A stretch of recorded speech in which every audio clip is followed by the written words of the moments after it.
Sudah Bapak, oke. Sip. Siap, terima Oke. kasih. Pak Ketua, mohon izin sudah cukup Bapak? Cukup, terima kasih banyak Pak Ketua. Silakan Izin, Bapak. Terima kasih. Selamat Izin siang. dulu. Perkenalkan, saya Sandi dari Partai Gelombang Rakyat Indonesia, kadernya Bapak Aryamsa. Gelombang Rakyat Indonesia, Gelora. Yang pertama, sebagai politisi dengan tugas pengawasan, kita ini manusia ada perasaan. Bagaimana menghilangkan perasaan ini sehingga sebagai politisi tega untuk melakukan pengawasan yang maksimal. Yang kedua, kita siap dicaci maki, tetapi kita juga punya manusia, punya hati.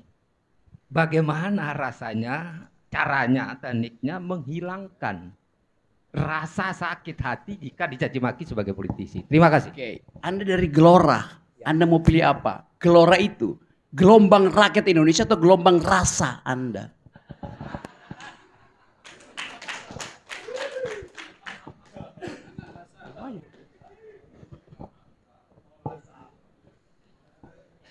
Ya saya berteman Fachri Hamzah, Anies Mata itu teman saya. Biasa saya ucapin hal yang sama dengan mereka. Nggak ada batas di saya. Tapi saya tetap bersahabat dengan Fachri dan Anies. Jadi sekali lagi, itu adalah urusan saudara. Urusan moral call saudara. Tapi saya bisa baca psikologinya. Saya ingin sebetulnya, tetapi saya juga, aduh gimana nanti modal belum pulang.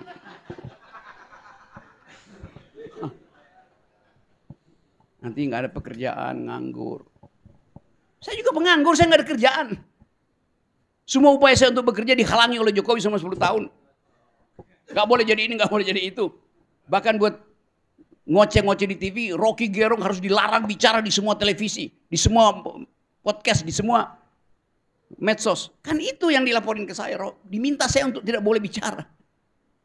Sekarang semua yang pernah minta itu, setiap ketemu saya cium tangan, saya minta maaf Pak Rocky, gak ada soalnya. Pada waktu itu kalian masih dungu. Iya. Loh hak orang untuk bicara disuruh pengadilan putusin Rocky Gerung tidak boleh bicara di ILC, tidak boleh bicara di semua, tidak boleh diwawancara. Bagaimana otaknya itu? Tapi kita hanya bisa memaafkan orang dungu. Kedunguan itu namanya banality of evil. Kedangkalan kejahatan. Kejahatan paling tinggi itu ada kedunguan. Benar, serius. Jadi sekali lagi, silahkan kita bicara. Saya memfasilitasi saudara untuk mengeluh kesahkan problem etis di kepala saudara. Problem moral di dada. I'm doing psychology today. Baik, terima kasih Bapak. Boleh tepuk tangan Bapak Ibu sekalian. Tadi pertanyaan mengenai tentang rasa. Silakan Bapak untuk pertanyaan selanjutnya. Assalamualaikum warahmatullahi wabarakatuh. Nama saya Edi Saripudin dari fraksi Nasdem. Selamat siang, salam akal sehat, Bung Rocky. Mohon pencerahan Bung Rocky karena berdasarkan fakta yang kami lihat, yang kami dengar, yang terjadi di lapangan, bahwa setiap daerah itu terjadi perbedaan kebutuhan, terjadi perbedaan cita-cita. Tetapi regulasi sebagai produk yang dilahirkan oleh produk pemerintah pusat, ya, apakah itu produk dari legislatif, permen maupun legislatif, eksekutif, legislatif, tetapi berlaku bagi seluruh NKRI, seluruh Indonesia, dari 500 lebih kabupaten kota di Indonesia. Contoh sebagai contoh Bung Rocky, ya, program MBG itu sangat bagus bagi masyarakat perkotaan, tetapi tidak bagus bagi masyarakat pedesaan. Masyarakat pedesaan itu membutuhkan akses jalan, membutuhkan jaringan irigasi, tetapi masyarakat perkotaan itu membutuhkan modal usaha. Sementara regulasi kita sama berlaku di seluruh Indonesia. Lewat kesempatan ini Bung Rocky, apa yang kami lakukan sebagai wakil rakyat, sebab kami sudah bersuara bukan hanya didengar oleh masyarakat Kabupaten Sumbawa saja, bahkan didengar oleh pemerintah pusat. Sementara ya, sebagai penentu kebijakan itu bukan hanya ditentukan oleh 1-2 orang atau 1-2 lembaga. Mungkin itu Bang Rocky, mohon pencerahannya. Assalamualaikum warahmatullahi wabarakatuh. Waalaikumsalam warahmatullahi wabarakatuh. Silakan Pak Rocky untuk pertanyaannya. Ya, itu konsekuensi dari NKRI, Negara Kesatuan Republik Indonesia. Kalau ini negara-negara bagian nggak akan terjadi hal itu. Jadi bagaimana ngatasinya? Bikin negara bagian, negara federal Indonesia. Tapi wah itu tidak ada sejarahnya. Nah kalau nggak ada sejarahnya kita mesti periksa apa yang bisa dilakukan secara maksimal. Bikin kaukus. Daerah-daerah yang berbeda bikin kaukus. Semacam grup WA grup. Semacam petisi bersama untuk mendalilkan bahwa kebutuhan lokal tidak boleh diuniversalkan. Namanya. Ya saya mondar mandi satu waktu saya dari Sukabumi, Cianjur sana itu. Ketemu dengan petani, dia bilang begini. Iya, kami tetap bergizi kok. Tapi kami ingin tomat kami itu tiba di pasar Sukabumi, tiba di Bandung, tiba di Jakarta, tetap berbentuk tomat. Saya tanya, kenapa begitu Pak? Karena dari kebun tomat kami untuk tiba di jalan raya, diangkut oleh truk dengan jalan yang berlobang. Akibatnya apa? Dari kebun kami, tomat itu fresh. Tiba di jalan raya, dia udah jadi jus tomat.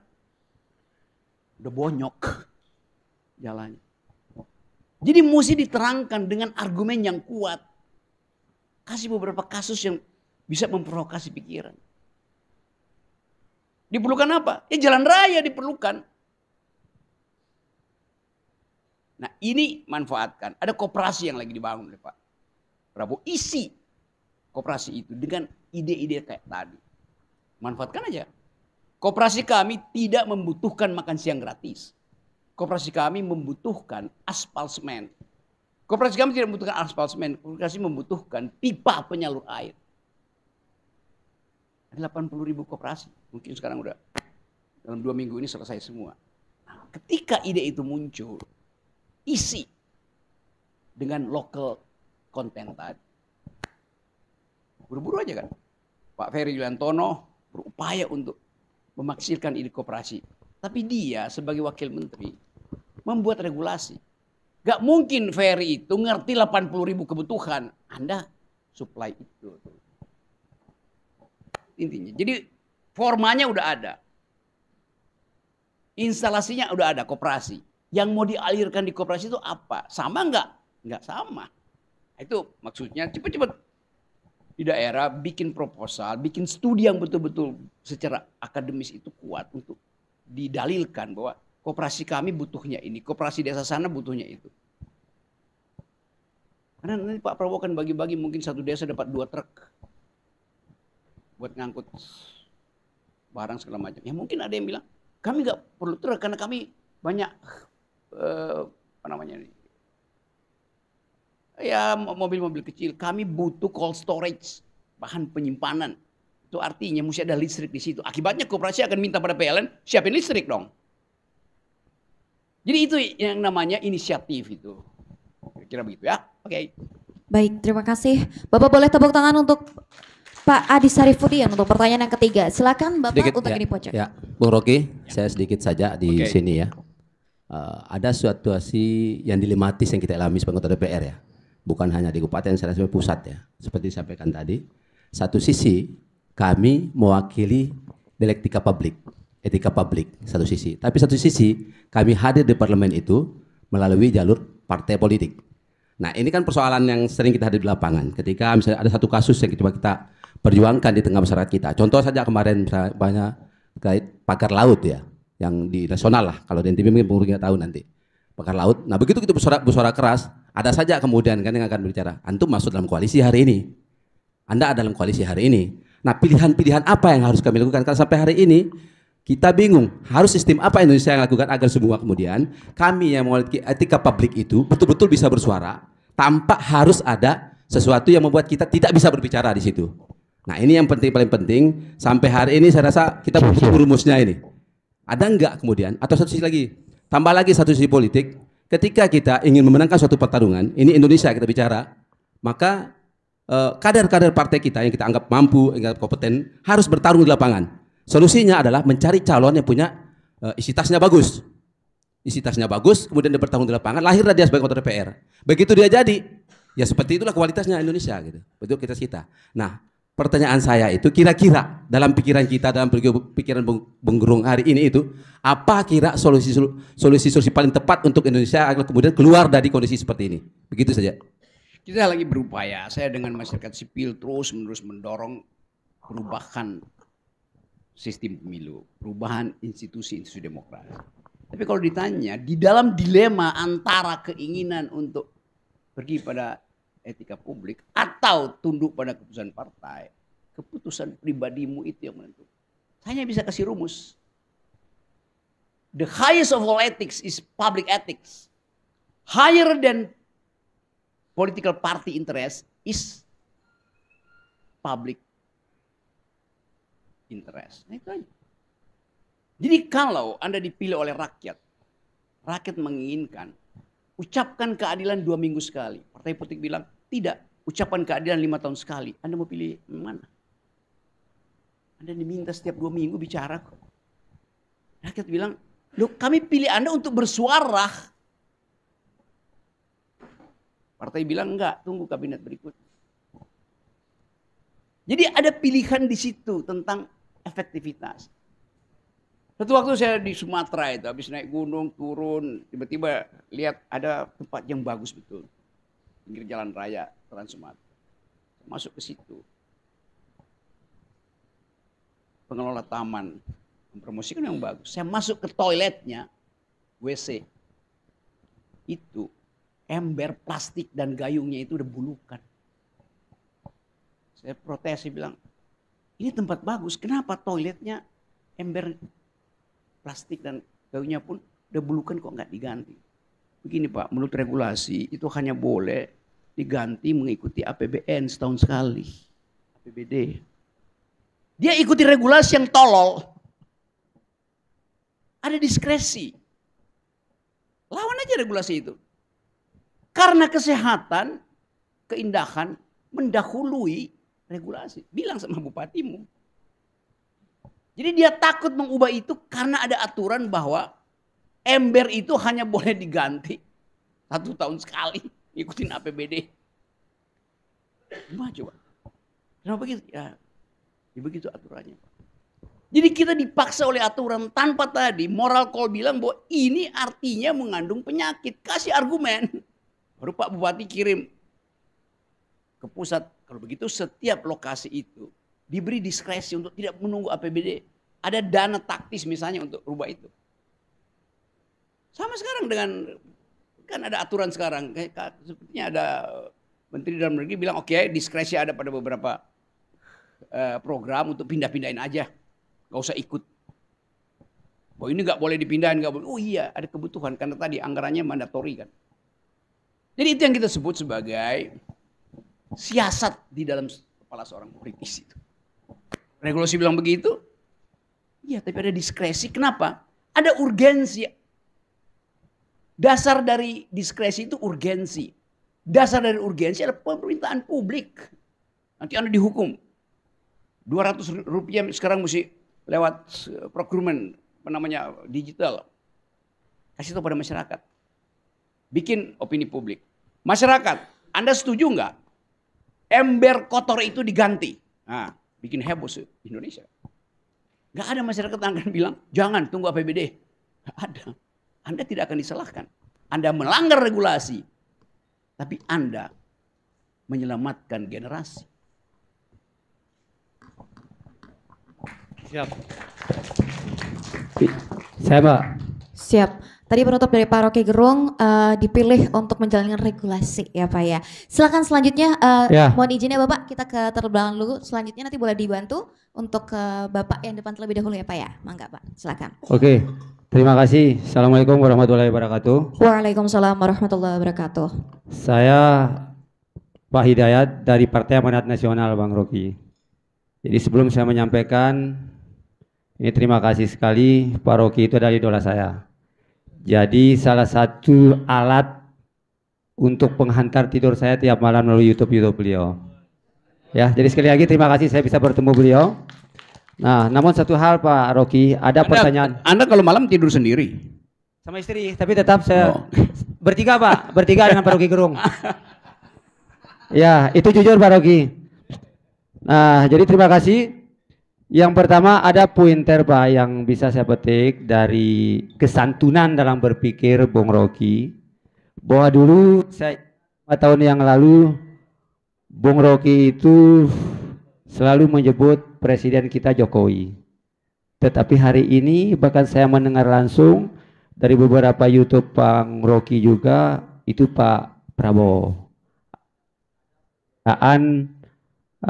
Kesantunan dalam pengucapan narasi dari Jokowi menjadi Pak Prabowo. Saya kira itu nalarnya mohon dijelaskan ke kami nanti. Nah, kemudian Pak Rocky Gerung, kalau misalnya teman-teman kita sepakat, nah tolong beri kami saja penguatan tugas dan fungsi DPR ini antara tentang regulasi dan realita. Karena biasanya regulasi itu bisa ditabrak melalui realita.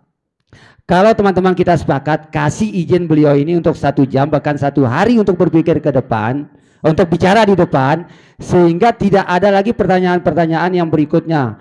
Karena saya tahu kami Pak Bung Rocky, kalau Bung Rocky itu kan seorang filosofi itu kan tidak bisa dipenggal-penggal.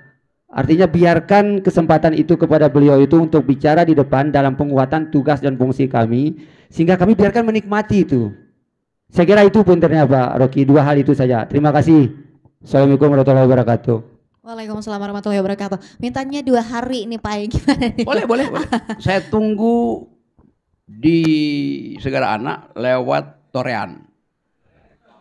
Saya suka jalur itu tuh. Ayo, kita ngobrol sama 2 hari. Karena hanya itu yang memungkinkan kita lepas dari isu-isu nasional. Supaya ada kejernihan. Jadi kalau orang bilang, iya Rocky Gerung kok nggak pernah kritik Prabowo sekarang. Kalau Jokowi dikritik, oke, saya tanya. Saya mau kritik Prabowo. Apakah dia berijazah palsu, Prabowo? Ya. Saya mau kritik Prabowo. Apakah dia yang mendesain IKN? Saya mau kritik Prabowo. Apakah dia yang menjanjikan SMK? Saya mau kritik Prabowo. Apakah dia yang menyimpan 11 triliun di kantong kirinya? Pak Rocky mendua. Enggak pernah mendua saya. Sebutkan ijazah palsu Prabowo, saya kritik sekarang. Sebutkan bahwa Prabowo menyimpan 11 triliun, saya kritik. Sebutkan Prabowo pernah mengatakan ekonomi akan meroket 10%, saya akan kritik dia. Sebutkan bahwa Prabowo pernah menjanjikan 19 juta lapangan kerja, saya akan kritik dia.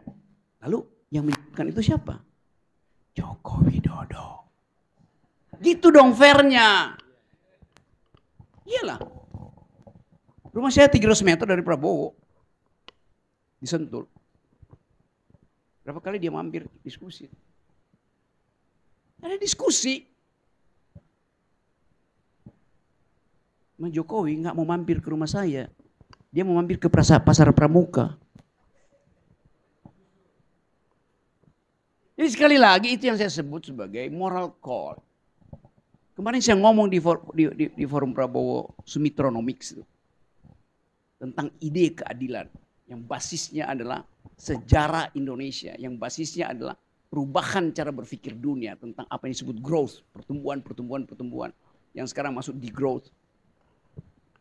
Saya mau ngomong dengan siapa soal semacam itu? Ya nggak mungkin dengan Jokowi, nggak bisa.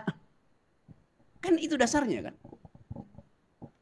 Anak Pak Jokowi datang ke rumah saya. Gibran waktu itu datang bicara. Anda mau jadi politisi? Enggak Pak, Om Rocky, dia masih panggil saya Om, saya mau jadi anak biasa aja. Kenapa? Iya saya nggak ada kapasitas jadi politisi. Akhirnya dipaksa oleh bapaknya untuk jadi wakil presiden kan. Apakah Pak Jokowi melanggar Undang-Undang Dasar karena memaksa anak-anak untuk main politik? Tidak. Dia melanggar Undang-Undang Perlindungan Anak. Yang mesti dilindungi, disuruh main politik, ya kacau lah. Nggak bisa ngapa-ngapain itu. Jadi kalau teman-teman purnawirawan mengusulkan itu, dan dalam minggu ini pasti akan diproses di DPR, dimulailah satu gerakan baru. Nah kalian mau ngapain coba? Nunggu perintah ketua partai. Nunggu perintah Julhas. Kan ini yang saya maksud. Keteguhan nurani, ketajaman pikiran, kefasihan berargumentasi. Itu kualitas primer anggota DPRD, DPR atau apapun. Itu intinya. Dan itu tidak memerlukan 2 hari. Cukup 2 malam Anda nonton terus video saya. Baik, terima kasih. Bapak tadi sampein, Bapak yang minta 1 hari full ya, ternyata Bapak yang minta sekarang 2 hari, nambah lagi nih ya. Baik, terima kasih Bapak. Selanjutnya, Ibu. Terakhir, closing statement. Terima kasih. Terima kasih. Assalamualaikum warahmatullahi wabarakatuh. Waalaikumsalam warahmatullahi wabarakatuh. Kami sempat dibuat tidak bisa berpikir karena terpukau dengan kecerdikan Bung Rocky Gerung. Luar biasa, aplaus buat Bung Rocky Gerung. Luar biasa. Jadi selama ini kita hanya melihat dari videonya saja yang beredar. Jadi seolah-olah hari ini kita bermimpi ketemu Bung Rocky Gerung. Siap. I love you. Tadi sempat Bapak tadi menceritakan bahwa Pak Prabowo biasanya juga singgah dan sedikit berdiskusi dengan Bung Rocky. Nah jadi yang memang saya berada di ujung timur Indonesia, Kabupaten Sumbawa. Namun saya juga sering juga berpikir tentang Indonesia karena menyangkut dengan anak cucu kita nanti ke depannya. Jadi isi diskusinya mungkin ada sedikit memberi ketenangan batin bagi kami segelintir rakyat Indonesia. Bagaimana nasib tentang PIK 1, PIK 2 karena kedepannya itu Bung Rocky bisa menjadi seperti Singapura, artinya negara di dalam negara. Negara di dalam negara. Karena di sana itu seolah-olah pemerintahannya itu sudah pemerintahan sendiri. Dan dengan pagar laut yang yang tersebar di semua tempat. Kayaknya Indonesia ini sudah terkepung. Jadi ini bukan kita berbicara tentang kami karena kami besok lusa akan mati. Namun kita berbicara tentang anak cucu karena saya sendiri tidak mampu berpikir tentang itu. Mungkin kecerdikannya Bung Rocky Gerung dapat memberikan kita sekedar pencerahan. Terima kasih. Assalamualaikum warahmatullahi wabarakatuh. Waalaikumsalam warahmatullahi wabarakatuh. Ini kan udah diminta dicabut kan oleh Prabowo sendiri yang bilang itu cabut aja udah. Kan tinggal soal aparatnya ini paham nggak perintah itu. Prabowo sendiri bilang. Jadi soalnya sekarang adalah tukar tambah di bawah itu bagaimana? Ya pasti masih ada orang yang oligarki. Tapi secara officially udah diucapkan bahwa itu melanggar hukum, baru melanggar hukum. Jadi ya udah apa poinnya saya anggap bahwa ya harusnya kepolisian, kejaksaan, segala macam itu udah bekerja. Ada soal lain soal Taman Nasional yang mulai dipertanyakan bahwa tutupan taman-taman nasional kita itu udah berubah menjadi lahan sawit, pemukiman segala macam. Kapan itu berlangsung? Selama 10 tahun Presiden Jokowi dari tutupan 60% tinggal 30%. Jadi kalau bilang Jokowi lagi, oke saya rubah itu. Dalam 10 tahun ini tutupan hutan kita itu berkurang 60%. Nah, dalam 10 tahun ini itu adalah periodenya Presiden Soeharto, Habibie, Megawati, SBY. Berarti Jokowi bukan presiden selama 10 tahun ini. Kan begitu cara melihatnya kan. Tetapi dalam politik mesti ada siasat. Pasti Presiden Prabowo memegang semacam siasat. Bagaimana menyelesaikan itu supaya tidak menimbulkan gempa bumi politik. Taman Nasional di Pekanbaru, 2 hari lalu saya masih masuk hutan-hutan Pekanbaru itu. Sama kondisinya. Lalu ada perpres untuk task force, gugus tugas mengambil kembali aset negara. Tapi publik kemudian bertanya, ya setelah diambil Taman Nasional itu, harusnya dipulihkan jadi Taman Nasional. Bukan diserahkan pada Agrinas. Yang adalah perusahaan bisnis. Jadi itu juga hal yang sama bisa Anda paralelkan dengan apa yang terjadi di Sumbawa misalnya. Apakah setelah diambil alih negara, dia dikembalikan pada hak masyarakat adat? Apakah setelah diambil alih negara, dia dikembalikan sebagai rumah harimau Sumatera? Itu pertanyaannya. Jadi sekali lagi saya senang karena kita bisa bicara secara jujur itu. Lintas partai oke lah tuh. Saya tahu semuanya itu.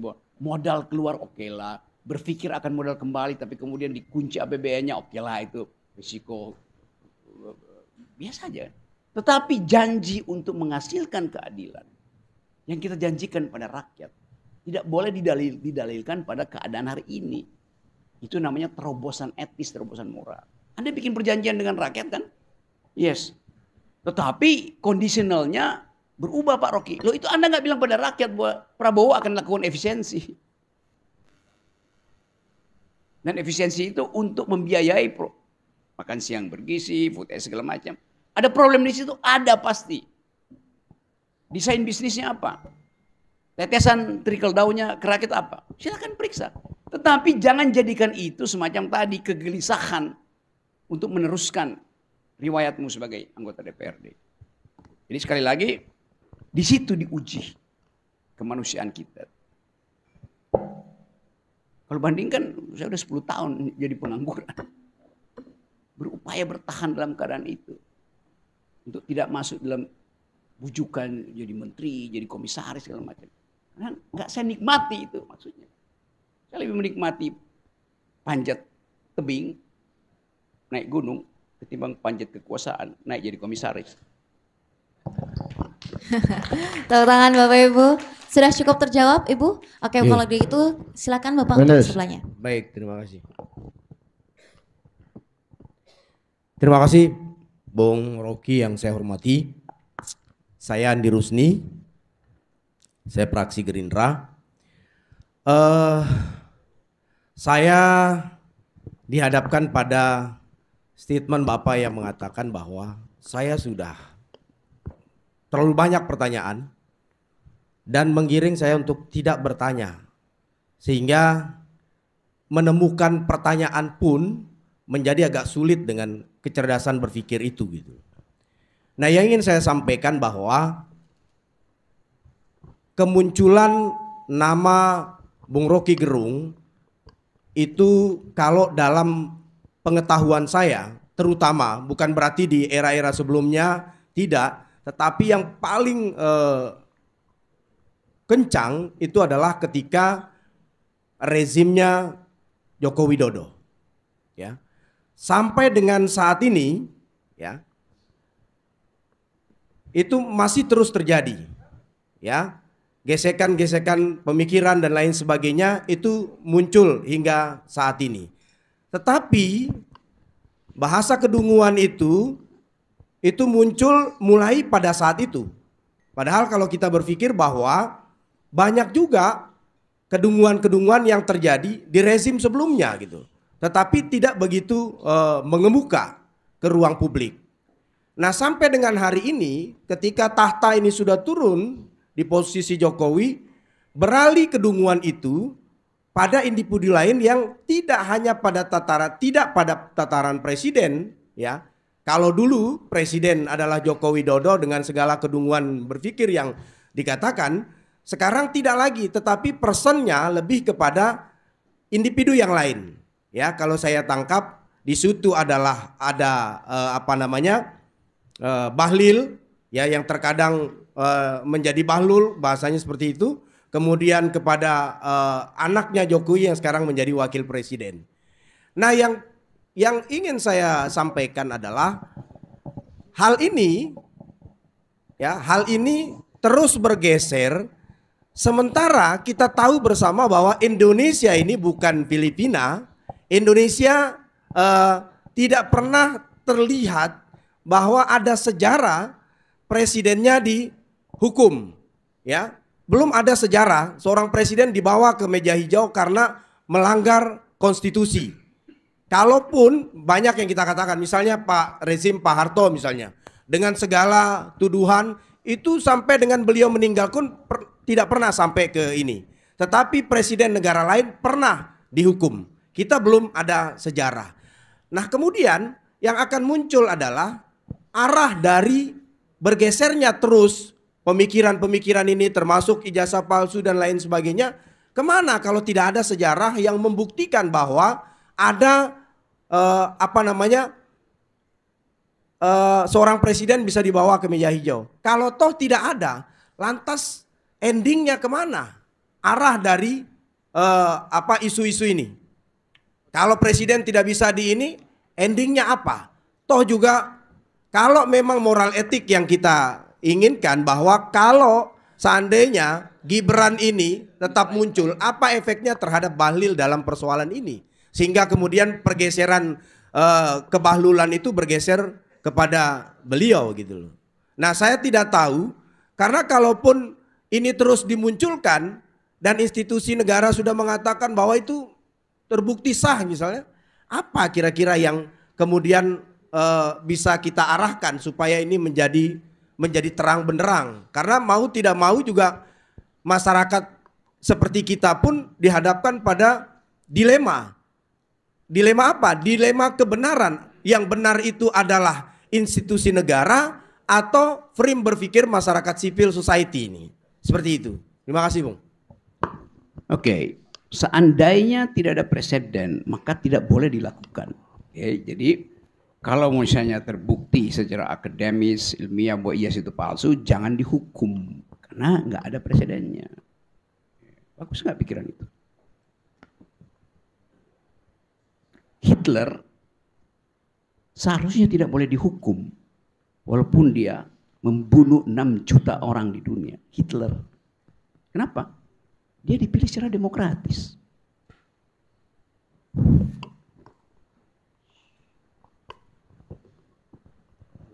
Humanity calls decision. Kemanusiaan meminta pertanggungjawaban. Karena itu akhirnya pejabat-pejabat Hitler diseret ke pengadilan Nuremberg. Post factum ya. Masa seorang yang dipilih demokratis dihukum? Ya karena setelah dipilih demokratis dia jadi otoriter. Indonesia tidak pernah menghukum presiden. Soeharto dihukum. Soeharto dilengserkan oleh kekuatan rakyat. Lalu diproses di DPR. Sebelum selesai meninggal. Yang menggantikan Soeharto Habibie. Habibie juga dilengserkan, ditolak laporan pertanggungjawabannya. Habibie bilang, oke, saya nggak mau maju lagi kalau begitu. Gus Dur dilengserkan. Ada presiden. Soekarno dilengserkan. Indonesia justru banyak cerita lebih dari Filipina pelengseran presiden. Yang nggak dilengserkan adalah SBY. Cuman SBY nggak dilengserkan. Ibu Mega menggantikan Gus Dur. Jadi ada preteksnya. Kayak itu kondisional. Begitu cara melihat soal itu. Kenapa saya pindah dari Jokowi pada ini? Saya nggak pindah pada Bahlil. Saya pindah pada subjek pejabat publik. Sama aja, Bahlil pejabat publik. Kalau dia bukan pejabat publik, saya nggak komporin profesor di UI untuk membatalkan dia. Ada urusan apa dia? Tapi dia pejabat publik, memanipulasi kedudukannya untuk memperoleh sertifikat akademis di UI tempat saya ngajar. Kok Anda tahu? Saya 15 tahun ngajar metodologi gitu. Jadi saya tahu bunyi kalimat pertama aja, oh buset ini udah palsu pasti. Dengan insting itu kita tahu ini adalah intellectual betrayal, pengkhianatan intelektual. Oleh siapa? Oleh Bahlil? Bukan. Oleh rektor UI yang meloloskan itu. Pasti ada tukar tambah di situ. Oleh para pengujinya. Bahlil boleh aja siksa sebagai politisi. Jadi bukan cuma Bahlil, rektor UI yang lebih sering saya maki-maki. Kan dasarnya itu. Kenapa Jokowi yang saya incer? Kenapa enggak Soeharto? Kenapa enggak SBY? Dalam soal ekstraktif industri misalnya. Saya kasih datanya. Waktu Presiden Soeharto berkuasa, dia memberi HPH, purnawirawan, pebisnis, hak pengelolaan hutan. Pada waktu itu batu bara masih kurang, nikel masih kurang. Presiden Soeharto memberi hak pengelolaan mineral kita. Tapi Soeharto bilang kembalikan pada negara ya hasilnya. Berapa yang dikembalikan oleh oligarki pada negara ketika zaman Presiden Soeharto? 5-40%. Jadi apa barang itu? Irigasi, SD Inpres, Puskesmas. Zaman Harto. Zaman SBY yang kembali ke negara tinggal 27%. Dipakai SBY untuk membangun demokrasi. Zaman Jokowi yang kembali pada negara tinggal 6%. Oleh karena itu saya tidak boleh menghajar Jokowi. Saya mesti menghajar Soeharto. Gitu cara berpikirnya. Kan dungu namanya. Yang bikin bangkrut itu Jokowi. Utang luar negeri 10 kali lipat dari yang dibikin sama SBY. Tetapi orang maki-maki SBY. Gimana coba? Akhirnya orang bilang, Rocky Gerung tidak menghormati upaya Jokowi untuk menghasilkan demokrasi. Bayangin logikanya. Upaya Jokowi untuk menghasilkan demokrasi. Pertanyaannya, Jokowi jadi presiden kapan? 2014. Indonesia udah demokrasi apa belum? Sudah. Jokowi tiba ketika Indonesia sudah demokrasi. Bukan dia yang membangun demokrasi. Yang membangun adalah saudara-saudara ketika mau 98. Itu yang mesti diperiksa dengan otak dong. Jokowi lagi membangun demokrasi. Bagaimana membangun? Dia tiba ketika Indonesia sudah demokrasi kok. Saya nggak pernah kritik. Loh, saya bikin forum demokrasi dengan Gus Dur tiap hari Rabu itu kritik Joko Soeharto. Saya penasihat LBH. Saya bawa mahasiswa saya 98 demo di Senayan. Mobil saya mobil putih, saya kasih pelang merah di situ. Tak ditembak sama Brimob. Kok nggak ada di Twitter? Kok nggak ada di X? Ya nggak ada Twitter dan X waktu itu, tolol. That's the point. Kok nggak pernah kritik SBY? SBY itu kritik paling keras pada waktu itu dari saya. Saya bilang bahwa dalam satu pidato kebudayaan. Ada orang berbadan besar, nyalinya kecil karena lagi berkelahi sama Ical waktu itu. Jadi dengan mudah orang bilang, Rocky Gerung nggak pernah kasih kritik. Buset, setolol-tololnya manusia adalah yang tidak mengerti sejarah. Kasih kritik dia. Dan nggak pernah berhenti itu. Jokowi dikritik, Prabowo enggak. Oke, kasih tahu saya apa yang seperti Prabowo. Tadi saya Twitter, Prabowo ijazahnya palsu, dibuat di Jalan Pramuka. Nggak ada yang percaya. Jokowi diduga. Baris diduga orang benar pasti. Kenapa begitu? Kenapa orang aja beneran? Karena ada pretext. Ada past event. Ada peristiwa sebelumnya ketika Jokowi berbohong. Dari SMK. Ekonomi 10%. 19% lapangan kerja. Penambahan Jadi orang akhirnya mengambil pola itu dan mengatakan ini juga pasti bohong kalau ijazah. Itu namanya di dalam kepala itu, curiosity itu, hermeneutic of suspicion. Namanya metodologi begitu. Hermeneutic of suspicion. Menduga dan berupaya untuk meneliti dengan suspicion, kecurigaan. Semua orang curiga. Siapa yang bilang Jokowi pembohong? Saya nggak bilang dia pembohong. Saya bilang dia bajingan tolol pada waktu itu. Dan satu PDIP laporin saya ke. Dan sekarang PDIP bilang, saya minta maaf ya Pak Rocky. Enggak ada soal. Saya nggak ada dendam itu. Karena Anda dukung nggak dukung, tetap poin saya begitu kan.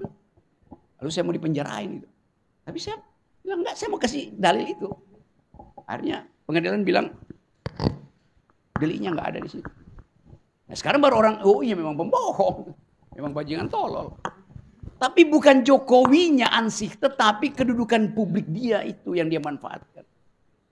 Saya nggak ada problem personal dengan Pak Jokowi. Anaknya kawin, saya diundang. Tetapi sebagai pejabat publik, jadi bukan individu itu, bukan individu. Pejabat publik itu, bahasa Prancis bilang noblesse oblige. Nobility makin tinggi noblesse-nya, keagungannya, oblige-nya makin ditagih. Oblige, obligation, kewajibannya ditagih. Itu namanya pejabat publik, noblesse oblige. Noblesse artinya keagungan, oblige artinya obligation, kewajiban. Jadi itu yang saya maksud. Kita bersahabat sebagai warga negara menginginkan ada Indonesia yang bisa ditemukan orang dengan cara berpikir. Menemukan cara berpikir Indonesia. Nah investasi kita sebetulnya dua hal tadi. Kita ingin pastikan bahwa teman-teman dari bagian timur Indonesia itu lebih peka karena mereka pernah tertinggal di dalam pembangunan. Dan kelihatannya itu yang mesti diasuh. Saya ingin teman-teman dari Sumbawa ambil inisiatif. Bikin, mulai hari ini ada Sumbawa Inisiatif. Misalnya SI itu. Sumbawa Inisiatif. Untuk diedarkan ke anggota DPRD lain. Gitu. Sehingga terjadi connecting ideas. Saling connect tentang isu. Assalamualaikum warahmatullahi wabarakatuh. Terima kasih. Waalaikumsalam warahmatullahi wabarakatuh. Baik Bapak Ibu mohon izin karena kita akan melanjutkan sesi selanjutnya dan juga waktu sudah terbatas harus melanjutkan aktivitas. Lagi sekali aja. Bagaimana Pak Rocky? Silakan Bapak. Ini penutup terakhir ya Bapak Ibu ya. Satu pertanyaan terakhir. Iya sudah cukup ya Bapak Ibu ya. Silakan Bapak. Penutup sebagai terakhir, pertanyaan terakhir. Terima kasih. Ya, jadi luar biasa kalau kita dengar di mana-mana Pak Rocky Gerung ini adalah kritisi yang luar biasa. Jadi kalau kita reflek ke belakang Pak Rocky, bahwa negara Indonesia ini saya pernah pertemuan dengan profesor dulu ada orang Amerika Pak Rocky. Ini jujur ini. Jadi ditanya kita ini di forum ini Pak Rocky. Ditanya kita, negara mana di dunia ini kaya? Maka saya jawab Arab Saudi, Amerika, semua negara yang di luar itu. Wah itu salah katanya Pak. Yang kaya di dunia ini adalah Indonesia. Kita ini bengong Pak Rocky. Kaya dari mana Indonesia? Rakyatnya kok sampai sekarang masih miskin. Masih minta bantuan bansos dari Jokowi, dari semualah. Itu dari presiden kita itu. Nah jadi yang saya ingin sampaikan Pak Rocky, orang luar itu mengatakan Indonesia ini paling kaya. Tapi kita ini sampai hari ini tidak merasakan kekayaan itu. Nah kekayaan dengan sumber daya yang luar biasa. Lewat kesempatan ini saya ketemu langsung dengan Pak Rocky Gerung ini. Dengan kritikannya Pak Rocky Gerung yang luar biasa terhadap pemerintahan siapapun. Ini saya ingin sampaikan. Coba apa sumber energi, sumber daya alam kita yang luar biasa ini untuk bisa mesejahterakan masyarakat itu lewat sinilah Pak Rocky itu untuk menyampaikan kepada pemimpin-pemimpin. Kalau kami ngomong Pak biar jadi anggota DPR nggak didengar oleh pusat ini Pak. Nggak didengar. Paling yang didengar itu Rocky Gerung. Nah, itu aja Pak, masih banyak sebenarnya sebut kritisi Pak Rocky Gerung ini, tapi waktu yang ada. Terima kasih. Assalamualaikum warahmatullahi wabarakatuh. Waalaikumsalam warahmatullahi wabarakatuh. Betul Pak, waktunya tidak ada, betul. Mungkin sebelum dijawab, karena ini ada sesi yang pertanyaan yang terakhir, jadi ada tambahan nih Pak. Silakan Pak. Terakhir ya Pak ya ini ya. Oke. Silakan Pak. Assalamualaikum warahmatullahi wabarakatuh. Waalaikumsalam warahmatullahi wabarakatuh. Kami dari fraksi Golkar ada beberapa hal yang ingin kami tanyakan dan mungkin perlu Bahlil. Yang pertama Pak Rocky Gerung, apa sih urgensinya kita selaku warga negara yang mengklaim dirinya kritis, pintar dan lain sebagainya atas beberapa hal yang menyangkut dengan ijazah palsunya Jokowi ini sendiri? Karena kalau kami lihat di media sosial, baik di YouTube maupun di segala macam, itu terkesan fokusnya kita sebagai pemikir-pemikir kita di negara Indonesia ini adalah ijazah palsunya Jokowi. Yang menurut saya tidak akan mempengaruhi kebijakan-kebijakan yang beliau sudah lakukan selama dalam jangka kurun waktu 10 tahun itu sendiri. Nah kemudian apakah sebaiknya para pemikir-pemikir kita seperti Pak Rocky Gerung dan teman-teman yang lain untuk mengajak berpikir bagaimana ke depannya negara kita ini yang kaya, apa yang disampaikan teman kita tadi itu, untuk mengejar kemajuan ini. Tidak lagi menoleh ke belakang, tapi mari kita menoleh ke depan. Nah kaitan dengan selalu disebutkan ketua umum kami tadi itu, Bahlul itu, karena Bahlul ini kalau kami artikan itu kan bodoh, tolol, atau dungu. Nah sementara Pak Rocky Gerung sendiri anti kritik terhadap Pak Prabowo.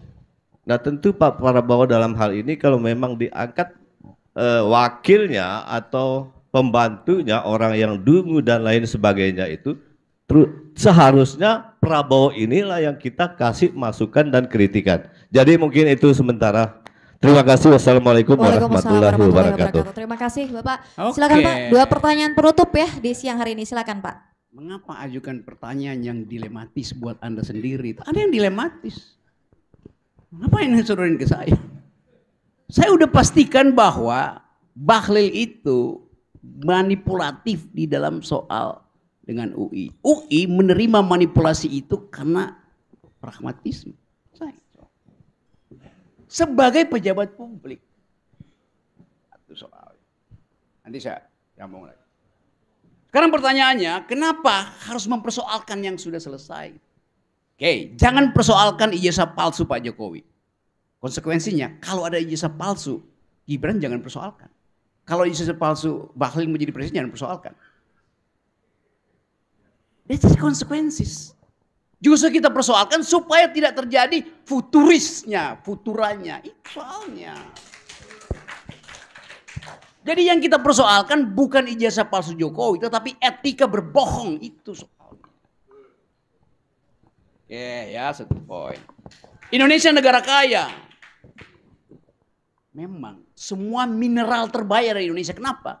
Di garis khatulistiwa, kutub utara, kutub selatan, mengikuti rotasi bumi, seluruh mineral itu tertarik ke arah khatulistiwa. Karena dalam fisika namanya gerak sentripetal.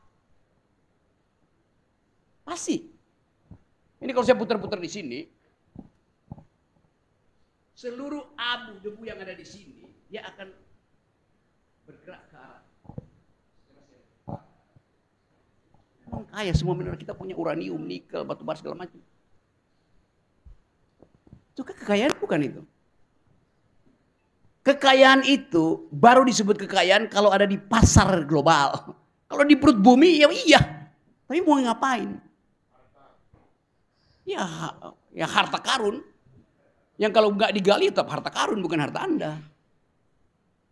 Emas di Tembagapura, di Freeport. Kalau nggak dieksploitasi, ya kita punya satu gunung emas. Iya, kalau nggak dibawa emas itu jadi perhiasan emak-emak, nggak ada harganya. Jadi itu yang kita sebut nilai tambahnya. Tapi masalahnya adalah Indonesia negara kaya potensial, tapi kebijakannya tidak mampu menghasilkan keadilan. Dalam 20 tahun ini, negara yang paling kaya bukan Indonesia. Siapa tadi yang ketemu profesor itu? Negara paling kaya di dunia sejak tahun 2000 adalah Nauru. Tahu Anda di mana Nauru? Di bawah Sumbawa, dekat New Zealand. Negara itu penduduknya kira-kira mungkin 50.000 orang. Negara itu negara terkaya di dunia. Setiap orang itu dalam setiap 2 bulan rata-rata mobilnya dibuang, dia ganti baru. Sampai tahun 2000. Kenapa? Satu pulau itu isinya adalah fosfat atau fosfor. Satu pulau. Pendapatan per kapitanya melampaui pendapatan per kapita negara paling kaya di dunia, yaitu tetangga kita, Brunei Darussalam. Anda bayangkan, negara paling kaya di dunia itu Nauru. Pulau yang isinya adalah mineral.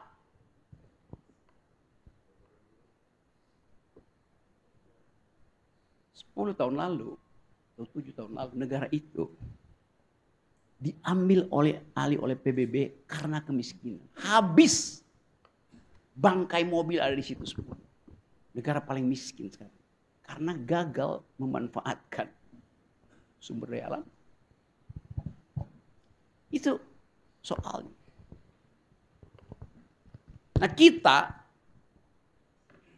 lagi melakukan hal yang sama. Karena saya sebut tadi, problemnya bukan di hilir, di hulu. Karena di hulu itu adalah kong kaling kong. Antara politisi. Kebanyakan dari Golkar. Dengan oligarki. Sejak zaman Jokowi, maka disparitasnya naik tinggi. Ya, oke saya rubah.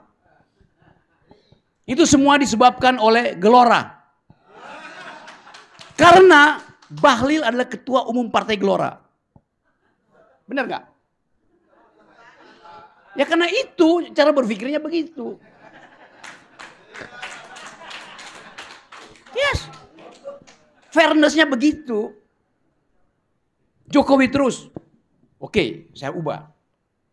Penyebab 10 tahun ini adalah SBY. Berarti SBY berkuasa selama 20 tahun. Kan tolol mikirnya tuh. Karena ingin membela seseorang itu. Saya nggak hina Jokowi, saya hina kebijakan dia itu soalnya. Saya nggak hina Bahlil. Bahlil ketemu saya pasti dia cium tangan. Pasti. Tapi kebijakan dia itu dari Raja Ampat mulai dibongkar. Sampai Blok Medan. Itu fairness-nya begitu. Anggota DPR itu mesti datang dari kecerdikan, ketajaman, dan panggilan etik. Gak ada problem. Dalam politik gak ada problem personal. Semua basisnya kritik kebijakan. Bertahun-tahun saya ngajarin itu. Ngapain saya di sini kalau saya mau kritik orang? Saya kritik kebijakannya. Oke, saya pakai filsafat supaya bisa secara organis saya lihat masalah. Secara komprehensif saya lihat masalah. Saya selalu dekati dengan metode filosofi.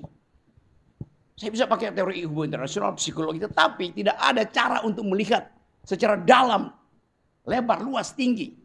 Selain masuk ke dalam analisa filsafat. Nah dalam politik analisa filsafat paling tinggi adalah moral, etik.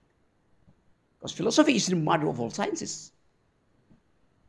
Itu dasarnya. Dan semua orang selalu bilang bahwa Rocky Gerung memanfaatkan filsafat untuk menyesatkan cara berpikir. Anda semua akan tersesat oleh Rocky Gerung. Tapi saya bilang sekarang, dengan pendekatan filsafat, saya jamin Anda akan tersesat di jalan yang benar. Terima kasih.